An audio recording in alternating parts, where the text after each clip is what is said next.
ಹಲಸಿನ ಹಣ್ಣಿನಲ್ಲಿ ರಸಾಯನ ಹೇಗೆ ಮಾಡೋದು ಅಂತ ತೋರಿಸ್ಕೊಡ್ತೀನಿ. 2 ಕಪ್ಪಷ್ಟು ಹಲಸಿನ ತೊಗೊಂಡು ಹಚ್ಚಿ ಇಟ್ಕೊಂಡಿದ್ದೀನಿ.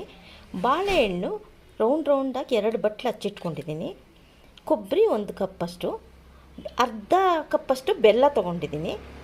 ರುಚಿಗೆ ಸ್ವಲ್ಪನೇ 1 ಸ್ಪೂನಷ್ಟು ಸಕ್ಕರೆ ತೊಗೊಂಡಿದ್ದೀನಿ.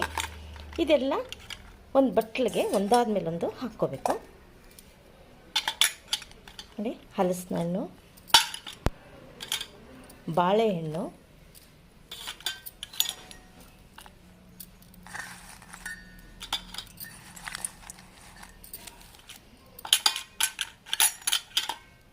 ಕೊಬ್ಬರಿ,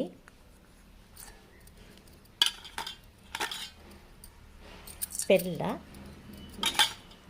ಸಕ್ಕರೆ ಒಂದು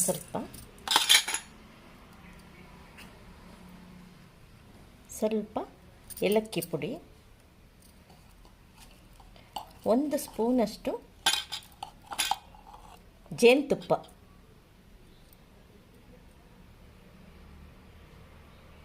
ಇದೆಲ್ಲ ಹಾಕ್ಕೊಂಡು ಚೆನ್ನಾಗಿ ಕಲಿಸ್ಕೋಬೇಕು.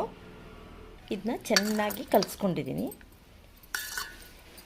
ಇದು ಶಿವರಾತ್ರಿ ಹಬ್ಬದಲ್ಲಿ ತುಂಬ ಚೆನ್ನಾಗಿರುತ್ತೆ. ಮಾಡಿ ದೇವ್ರಿಗೆ ನೈವೇದ್ಯ ಎಲ್ಲ ಮಾಡ್ಬೋದು. ತುಂಬ ರುಚಿಯಾಗೂ ಇರುತ್ತೆ. ಹಲಸಿನ ಹಣ್ಣು ಬಾಳೆಹಣ್ಣಿನ ರಸಾಯನ.